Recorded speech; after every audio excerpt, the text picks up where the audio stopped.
grew up in a rural farming town that in many ways is very similar to Lake City. In fact, our high school was across the road from a dairy farm.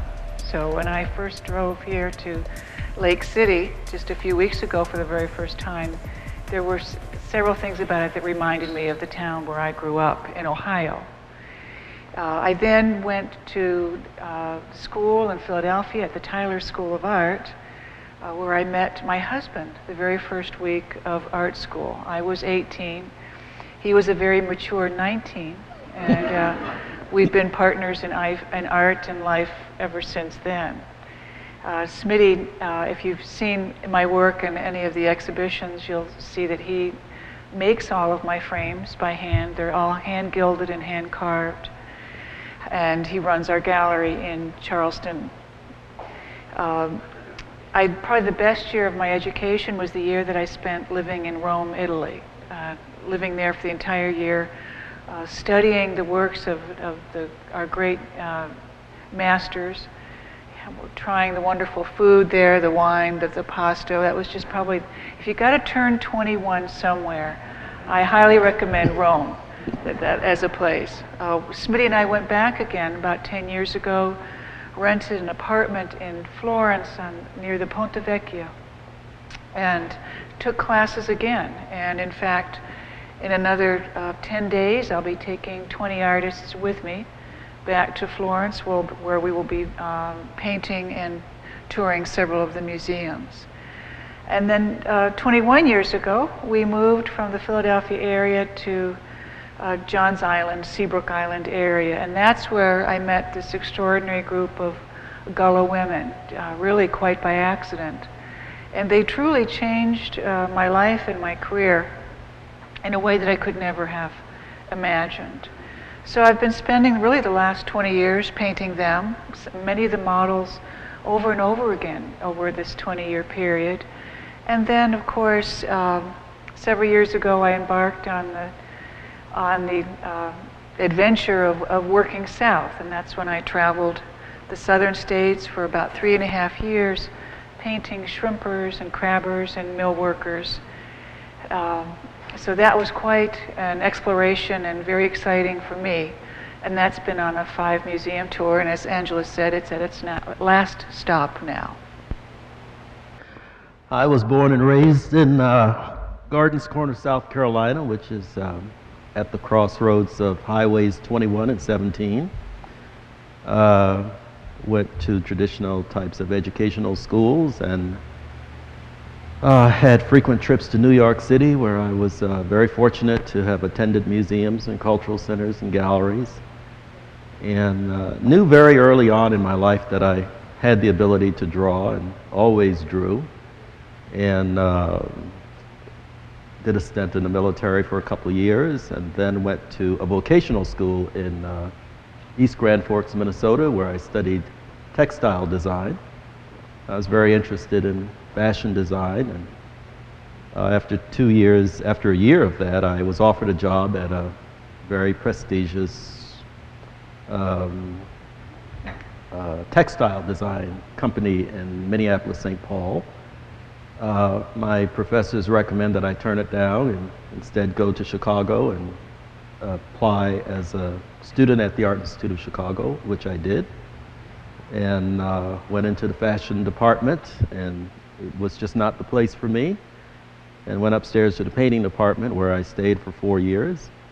I also have a background in education, which, knock on wood, I've not had to use, because I've been able to sell my paintings. Had many trips to Europe, studied in Europe. I did do work for the House of Pierre Balmain in Europe, big fashion house, and later did a collaborative work with a very famous clothing designer, Valentino, in Italy, and continued painting all along. Met a very wonderful and supportive person, Richard Wheatman, who has been my partner and studio manager for some 37 years. And we both collected works, as with the recent collection at the Gibbs Museum, we've been collecting for about 37 years. works primarily from the WPA period. That was a great period in our American history, probably truly our only Renaissance period, where for the first time women were allowed to participate in museums and galleries, and also African Americans could paint their own image. So I thought, as my foundation and my rock, I needed to study those artists such as Jacob Lawrence, Romare Beard, and Elizabeth Catlett. And so I get much of my energies and loyalties from those people, whom had also traveled all over the world on many, many occasions. And I continue to befriend them and socialize and collect their works. Most artists collect the works of other artists. It's something we just do naturally. And so I've been painting for almost as long as I am aged, and can't imagine doing anything else. Also realizing that it is so important to have artists within our communities. I think one of the most important things is to ensure that we have ongoing art departments in our schools, and that's a responsibility of parents. The government can help, but certainly the communities should ensure that you have artists working so that they can make a living and they can produce the beautiful images such as Mary and myself have of the people in the communities. I think churches should definitely be major collectors of artwork so that people will have an idea when they return what the community looks like, what the people look like, what the architecture look like, the landscape look like. And I learned from European culture that unless you have artists in your midst, you have probably lost the greatest resources of your community. So I'm beholden to the importance of supporting arts and art education and encouraging people to collect the works of many of the artists in your communities. They are in your communities. They don't just appear out of the blue. And so many of those artists would love to continue living in communities if only they had an opportunity to make a living. Thank you.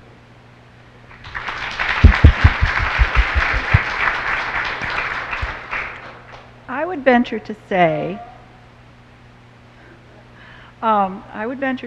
that the two of you are among a handful of artists, contemporary artists today, that have had the incredible professional success that you have had.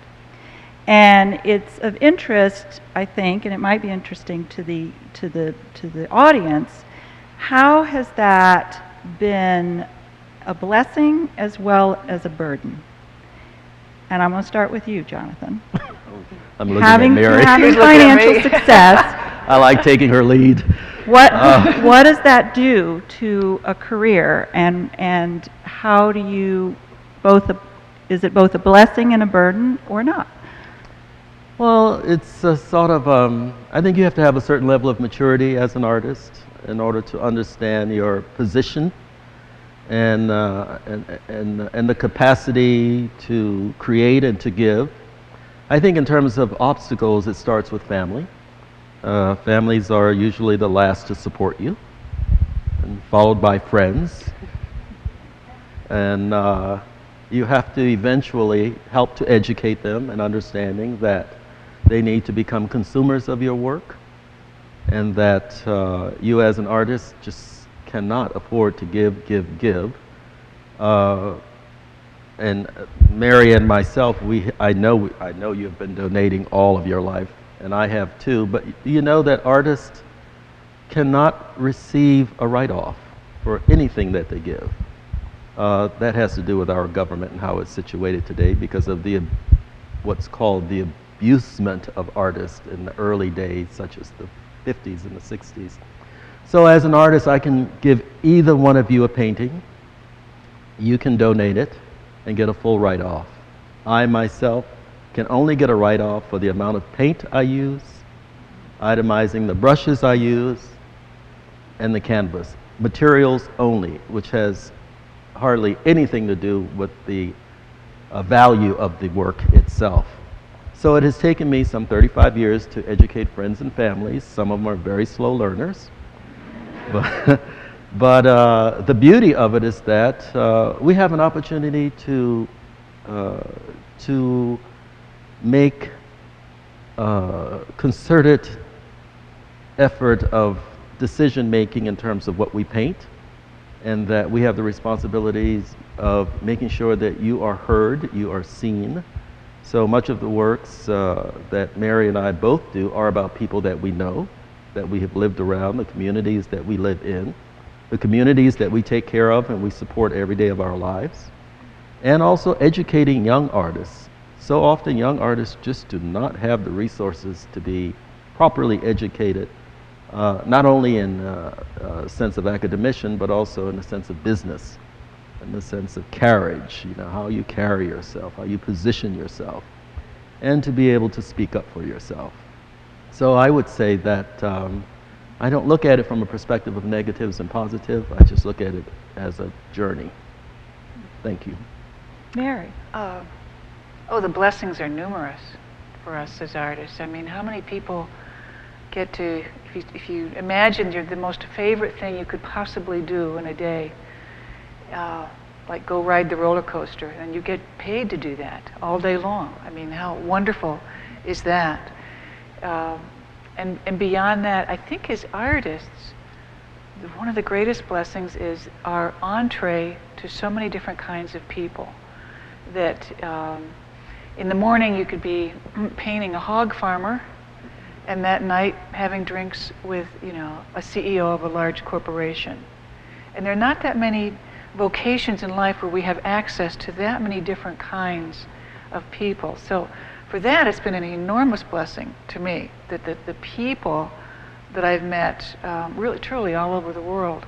And when you say, I'm an artist, can I come onto your property and do some sketches? It does give you enormous entree, that people are interested and they're encouraging and they're curious.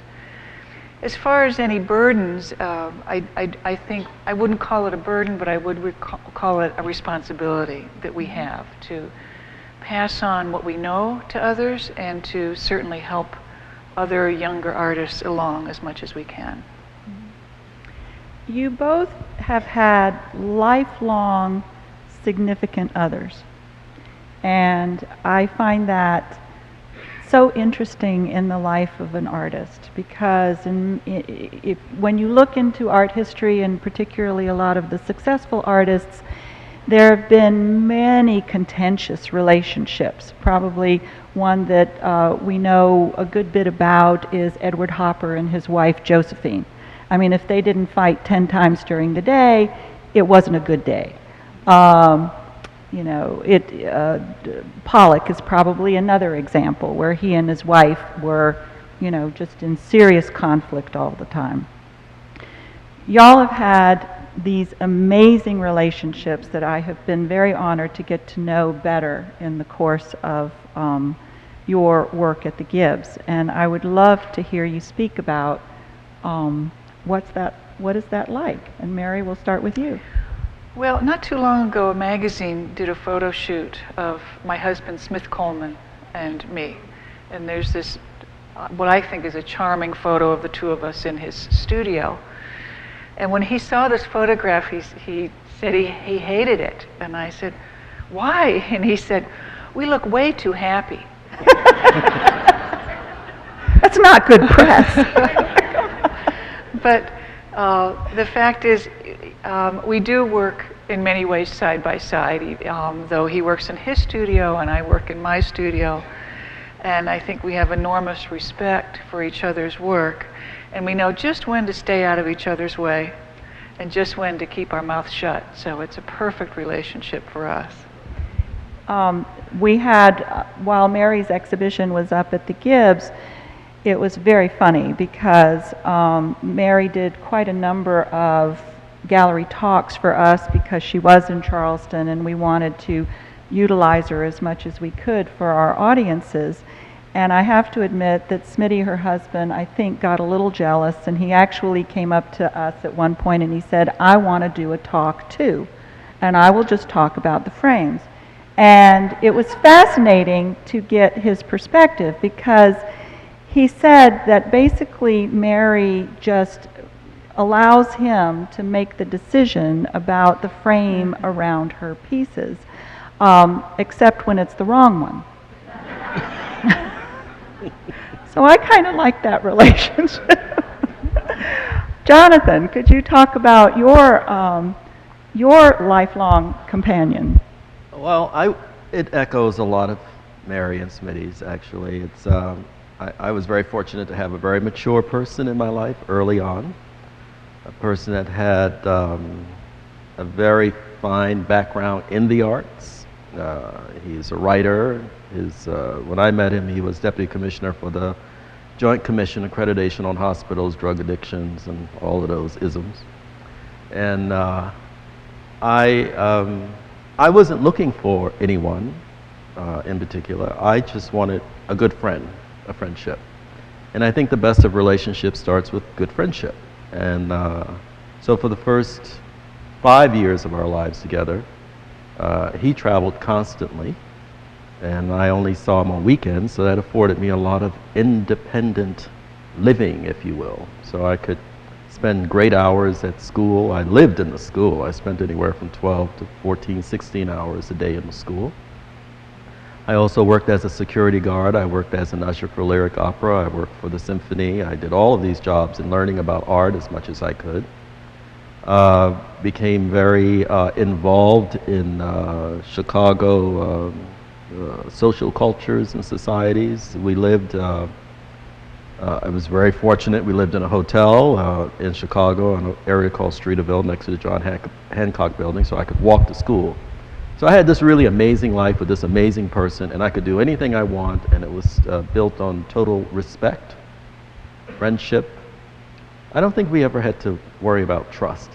I think trust is almost irrelevant when it's built on friendship and respect and mutual interest in the arts and culture. And the opportunities we had to travel together, we traveled well together and being very much interested and supportive of each other. I never really had to depend on or worry about my livelihood in making a living in art. So I also got a degree in teaching, just something to fall back on. I think every artist should get a degree in teaching because you never know. And so I had an ideal life of a very high social interest, a very supportive person, which allowed me to do any and everything. And also, he made a great deal of money then, and I was able to take that money and use it in building our art collection, to which he trusts me implicitly in whatever I needed to do. He was well over 1 million miler on Delta, so he gave me all of his tickets, and I could travel anywhere in the world, which I did as often as I could. And even today, we still have the greatest of friendship. I think we're about 16, 17 years apart. And so now the roles are reversing slightly, I can't imagine being here if it wasn't for him. Having the Jonathan and Richard's collection up these past few months has just been remarkable because, as always, I think those of us who are in awe of artists and their creative process, we're always trying to figure out, how does it go from the mind to the paper or to the canvas? What is that connection between what's happening in their heads and what they see and how they actually apply it to the materials that they're working? And again, we've had the opportunity to have Richard and Jonathan provide our audiences at the Gibbs with wonderful gallery talks, and to hear them talk about the works of art that they have acquired these many years. And it's quite a large collection. It's 1,900 objects. We have approximately 45 on view at the museum right now. And the collection is just beautiful, and you can see these fascinating relationships between what Richard and Jonathan have collected these many, many years and the work that Jonathan has produced. It's not often you have that opportunity with an artist. So now I'm going to ask you a couple more questions, and then we'll begin to open it up to the audience. So could you tell our audience the most important or the most significant challenge in your life? I mean, the one thing that at some point in your career you just were about to just put it all aside and say, can't do this anymore. You know, I've got to start something different. Mary, you want to tackle that one? Wow. Well, I've had some health challenges that made me wonder, could I continue to do this? But I can't, honestly, it made me fearful that maybe I couldn't. And that's always been a fear, that what if I, for some reason, health-wise, I cannot do this? But has there ever been a moment when I've ever doubted being an artist? Never, never, ever. I would live in a cardboard box on the street, if I could, you know, if that's what it came down to. And that's why I often have said that, you know, it won't be so bad if I get sent to prison as long as I have a pencil and I can draw my cellmate, you know. So. Pencil and a wall. Well, and then let's take an aside question here for a moment. Tell us a little bit about your work ethic. What is your day like? Well, when I get up, I know Jonathan has been up for hours. But I am a very disciplined artist. I think that if you're determined to do anything well, you have to be very disciplined at it. So my average day is getting up around 6 o'clock and exercising, doing some studying, then being in my studio I would love to be in by 8. Sometimes I don't always get in there by 8. And then I'll work till 6 o'clock. Mm-hmm. On Wednesdays, I always go to the Hebron Center, this is the Hebron Center on Johns Island on Bohicket Road, where I've met this extraordinary group of women, and I still go every Wednesday to help them cut squares. I can cut a perfect square for their quilts, and help with just some of the behind-the-scenes management to encourage them. And then, of course, I never paint on Sundays. That's a day off. So it's as much time as I can possibly get into the studio, which you know that's the best case scenario. And of course, life creeps in. The plumber has to come and things like that. So I try and schedule as many hours as I can together. Occasionally I will rent studio space outside the area and go into hiding in other places where I can paint for 6 to 8 weeks straight without anybody really knowing where I am. Jonathan, were you ever at a point where you were ready to throw in the towel? I've never been at a point of throwing in the towel as an artist because I use my mind a lot as an artist. The most severe case that I had in terms of not being able to paint for a while was when I came down with carpal tunnel syndrome in both arms. And I had lost the ability to use my arms and my fingers. And it was decided that I needed these series of operations which I believed in a higher power, and I believed in my own healing abilities. And what I basically did was to go to a therapist, and he massaged me for about 4 years, my arms, which took 2 to 4 hours a day. And I was able to regain the usage of my arms and fingers again. And I had to learn to paint with my right hand because my left hand was severely paralyzed. And but you learn things, and one of the most important thing I learned was that I should not be holding a palette, that I was holding my brushes too tight, that I painted for too many hours without taking a break. So I learned to paint for an hour and take a half-hour break, back and forth, and still was able to maintain my early regimen of getting up at 2 a.m. in the morning. And one of the greatest joys, I think, in terms of the course of my day of working is being able to sit down and relax around 4 o'clock and have a JG Cosmo with Richard. He has his Manhattan.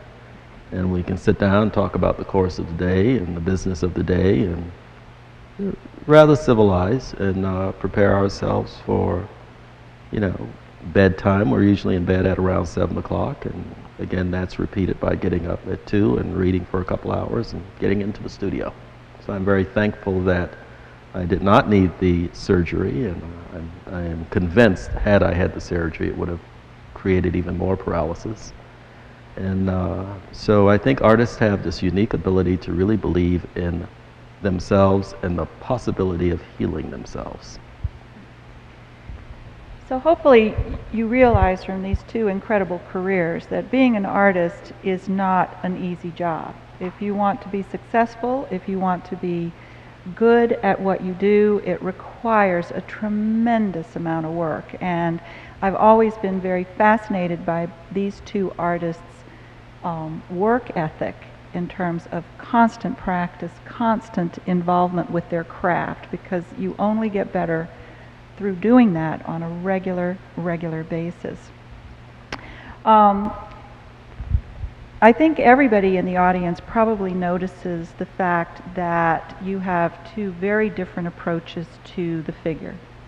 Mary, of course, is very detailed in her creations, and Jonathan, you have a tendency to create faceless individuals. Can you talk a little bit about your chosen approach to rendering the figure? Jonathan, you want to start? My work comes out of the real love of abstraction, surrealism, cubism, great mentors like Mr. Jacob Lawrence, whom I knew and worked with for many, many years. And I was more interested in showcasing the figures on a canvas space so that anyone can look at them and see themselves, regardless of color, regardless of age. So much of when I started with what I'm known for as images of gull reflection, I wanted to be able to help people understand how to do art. And so I then went back to the earliest memory of the human form. And children are not familiar with facial features. They don't remember them. And I can remember as a child, I never could remember facial features. So I started painting in that fashion in a way of showing an audience of people or onlookers of my work that anyone can do this. It's really not that complicated. And that every child has the ability and the capacity to draw. That I really believe it's a part of our DNA. I believe that is a form of awareness and protection, and that when children are in trouble, the first thing that's given to them are pencils, crayons, so they could express themselves, they could express the situation that has happened. And I use those as a building block tool in order to create images. And the facial features are just not that important to me. What is more important to me is the human form, the figure, and how the human form is adorned with clothing. And of course the Atlantic wind, because I live on the coast and I can never remember a day without wind. So my paintings and imagery comes out of the belief in children to appreciate the visual art, images, and to be aware of the atmosphere around you, to be aware of the wind, the importance of the wind, and the importance of how people dress. Mary, could you tell us a little bit about your approach? Well, I think a lot of people do think of my work as very detailed, but it's detailed in places, often where I want to focus the most attention, and generally it is around the face, is often where I do have the greatest amount of detail in the face or in the skin or the hands. And I love painting faces. I find them an absolute miracle that God has given us, that each one a unique face, and I love painting skin and the small details of wrinkles in hair or a man's stubble, that type of thing. And I know that when I paint these paintings, that people will not have ever known or ever have met this person. So they won't recognize the person, but my hope is that when they look at the painting, they will recognize the emotion. Because that's the one true thing that we all have in common, is that we do recognize these emotions because we've all experienced these emotions. Mm-hmm. What is your mission in life? And I'll start with Mary this time. So happy for you. Come on, you can do it. My mission in life is to leave behind something that's meaningful. That I think that being an artist is giving evidence of God and the beauty around us in this world. And so my mission is to leave behind our time, evidence of right now, this year, this hour, this moment that I hope to leave behind. Jonathan. And I echo much of what Mary just said, but more specifically, tailored for me, I would like to leave behind the wonderful 250-year rice economy built by a people of the southeastern portion of the United States so that they would never ever be denied a heritage, a place in the American fabric. I'm Ellen Bass. As an artist, you appreciate the feel, the emotions, the color, the beauty of both of your works. I just enjoy them so much. And I think as an artist, you identify with your paintings as a part of yourself, a part of your soul. My question is, how do you part with something that you love so much? And is there a painting that you just adore so much that you just have to keep it? Jonathan, why don't we start with you this time? Well, I first am very, very fortunate that anyone wants to buy my work, and I really do mean that. So I consider it sort of an adoption agency, if you will, and that I get to meet these wonderful people that believe in me enough as an artist to want to spend the kinds of monies that they have to spend. And I never really have an issue with departing with a work. I look at it more from the perspective of encompassing a larger family. Mary? And do I ever regret parting with a painting? Never once have I ever regretted parting with a painting, because for me, I just love to paint. It just, the act of painting is such a pleasure that once the painting is signed and done, the show's over, and I can't wait to get on to doing the next one. And of course, it's an enormous compliment and reassurance, and when somebody is willing to buy one of your paintings, and what it does for us as artists is it buys us time to paint more. So for me to part with a painting, and there isn't ever one painting that I've ever really wanted to keep, even if it's something where I felt I've sort of broken through to new ground, because that is encouraging for me to paint more, that I'm hoping, gee, if I could do that, what else might I be able to do? And it keeps us out of cardboard boxes. It does keep us out of a cardboard box, yeah. I'm Karen Deloach, and I have a piece that's in this competition, so I'm honored to be here. Yay, Thank you. Karen Deloach, number 55177. As a fellow artist, I understand the challenges of having families, and I know you guys have life partners. How about children working around other family situations, and do you ever work from photographs? Mary, do you want to start this one? Okay, the first question about family. I have a husband and a manners-free dog. So, and of course, you know, this is a question I often get from artists: is how do you possibly manage your time, particularly when you do have family concerns? And that is something that we have to learn how to juggle. As far as do I work from photographs, the answer is yes. I do use photographs, because rarely can I have anybody sit there for that long and look amused. And twirl that long, right? Or twirl that long, yes. So I work, as far as the use of photographs, I use them as in the least amount of way that I possibly can.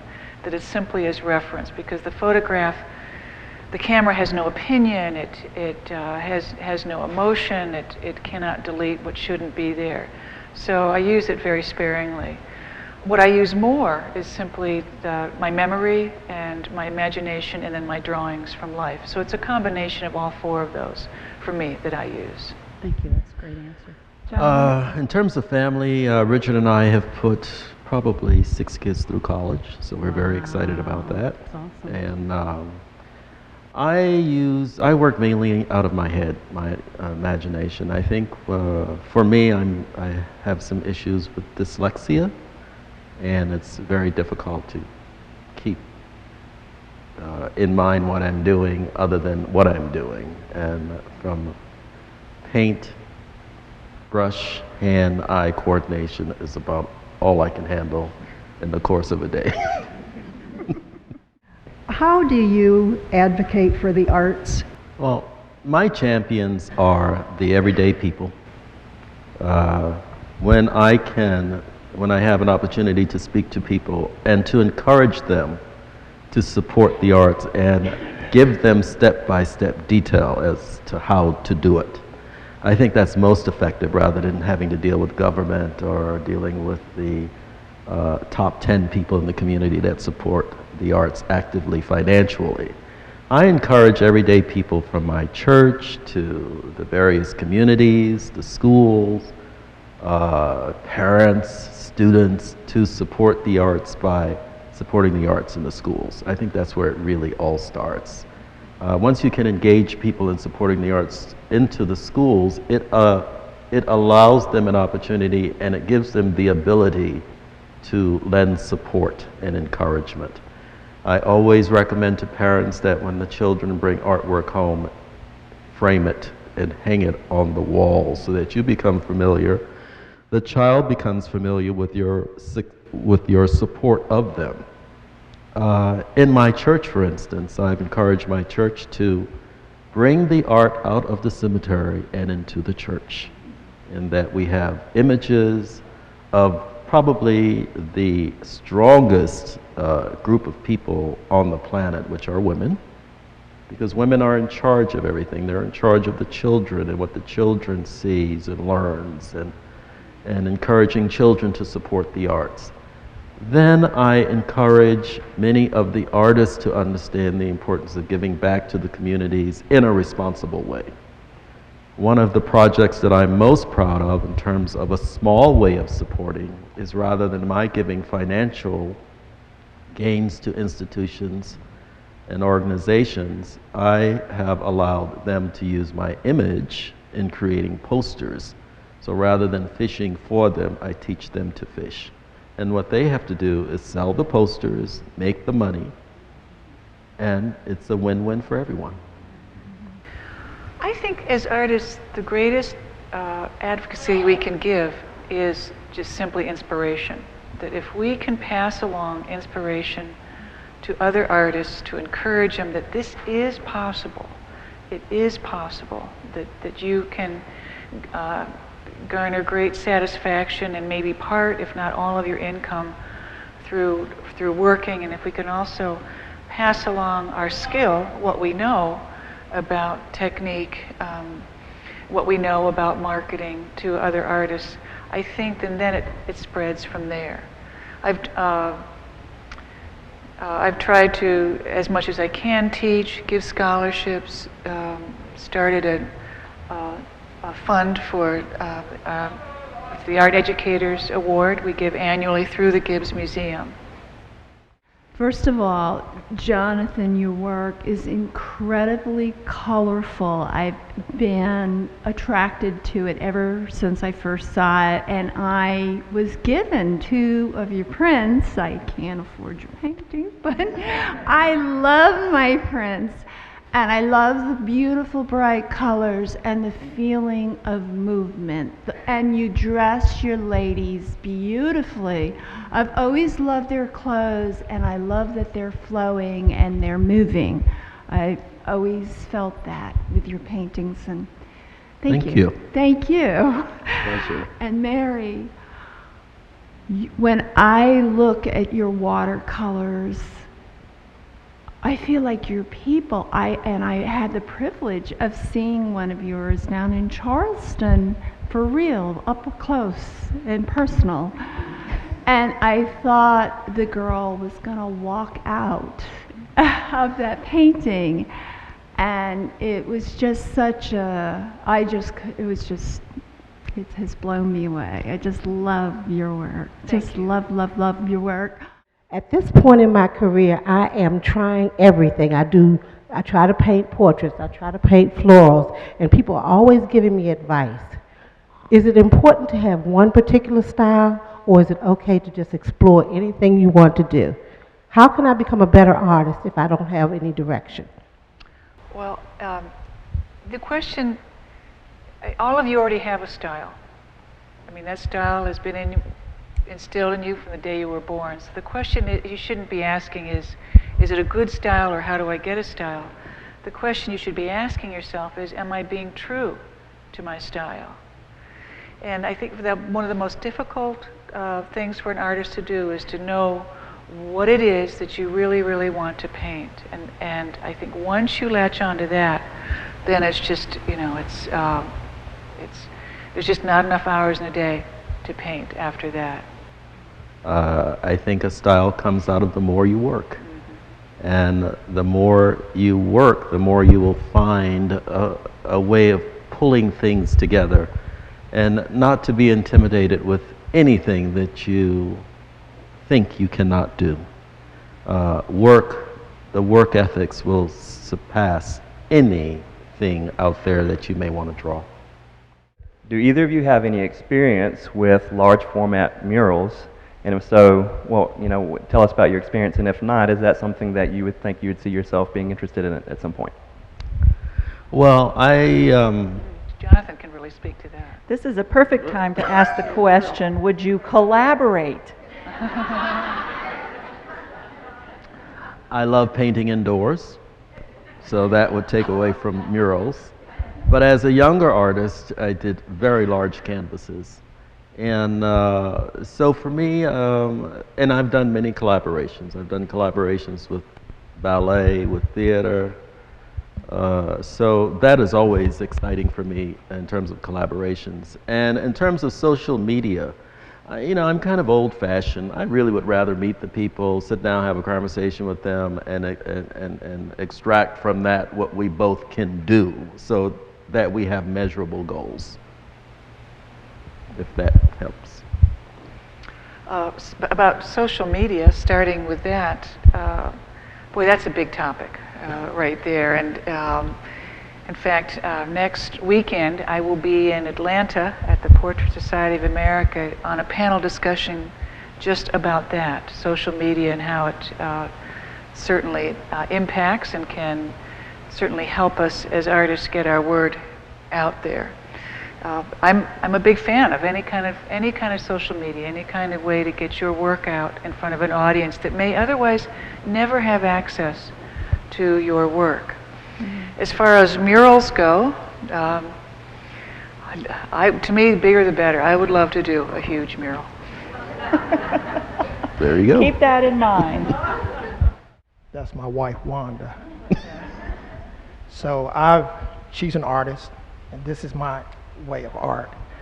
And the question that I have is, do you just sometimes just see things if you see a situation, does it just jump out at you and you can't get it out of your mind? And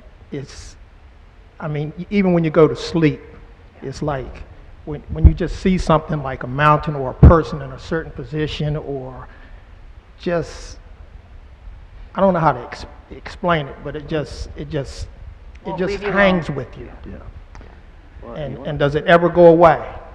It never goes away. It never goes away. It's and I love that. I love that when I get a glimpse of something and there's an idea, and it's just a little seedling that just starts growing. Right. And sometimes you don't know what to do with that at first. Sometimes it takes a while to understand exactly the force of that idea and how it may resolve in itself into a painting. But eventually it does.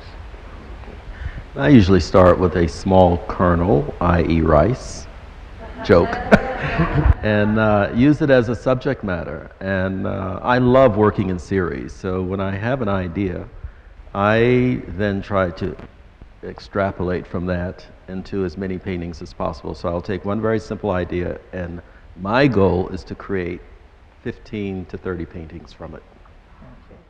Well, I think that's all we have time for. I do want to say that I hope you've enjoyed it, and in fact, I'm going to ask the audience a question.